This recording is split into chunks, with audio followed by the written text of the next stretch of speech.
Welcome to my first voiceover review. Today I'm all on BRINK by Studio Splash Damage. So first off, my advice to you is not get BRINK if you're a hardcore shooter. There's a lot of unbalanced gunplay going on, and if you think that since you brought the biggest baddest gun in the game to the fight that you're going to be kicking ass, think again. You'll find yourself taken down time and time again by a few measly pistol or small machine gun shots while you unload your big bullets into your enemy's face. Second thing, even if you're a hardcore shooter, at least find a way to play BRINK. Buy it, borrow it from a friend at gunpoint, I don't care, you just need to play it at least once to explore the SMART system. SMART stands for Smooth Movement Across Random Terrain. What this means is that rather than pressing a button to climb up onto an object, vault over it, or slide along the ground, you just hold down the SMART button and presto, the engine will automatically determine what you're attempting and perform it. It's a rather impressive system, if I do say so myself. I spent my first 10 minutes in BRINK running around and vaulting over fences, jumping off a wall, and sliding along the ground, just flat out parkour fun. There's no better way to get a drop into the SMART system than working on the challenges. No challenge does this better than the one called Parkour This. This challenge has you rushing to touch 8 light beacons under a time limit. You do this using a variety of parkour moves, sliding, wall jumping, and climbing.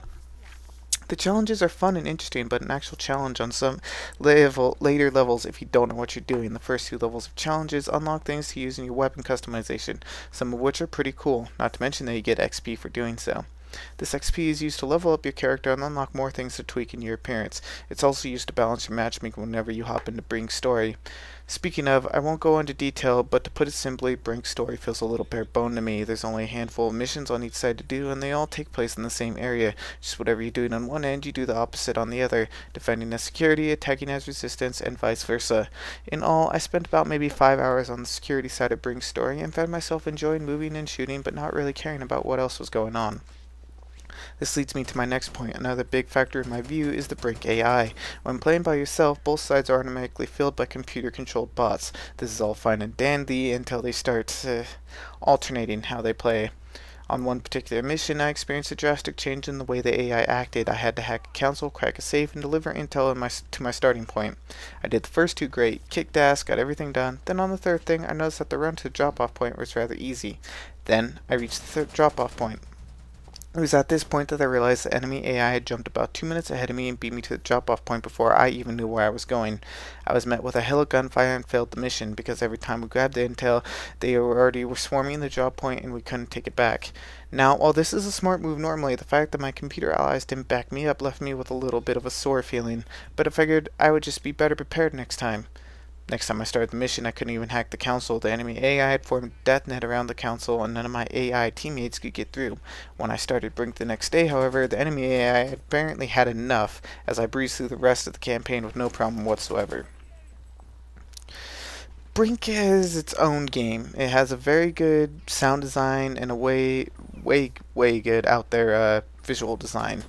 Each weapon has its own design and sound, and it works its own way inside the game. The character design is also rather well done.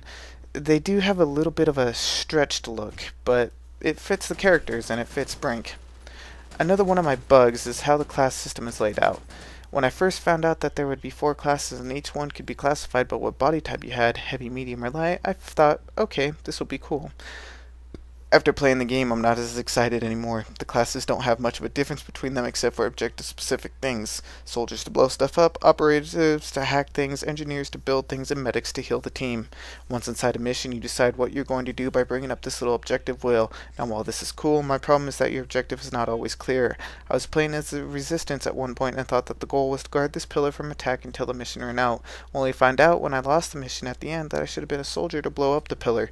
The game failed to tell me that I should be playing as a soldier, that I should have helped guard the AI soldier tried to place the charge. Well, I've rambled enough, so let's sum this up real quick. Audio, I give an 8 out of 10. The various sounds work, but the background music can get a little old after a while. Gameplay, 6 out of 10. The SMART system is fantastic, but is hampered heavily by balancing issues and not enough to really do in the game after the main missions. Graphics, 7 out of 10. The ID5 engine that powers BRINK looks great, and the visual style fits it perfectly, but there's more than one point where a graphical issue stuck heavy black lines everywhere for me, not to mention that all the outlines around your teammates and enemies really prevent you from seeing what they look like. Overall, I'm going to give BRINK a 7 out of 10.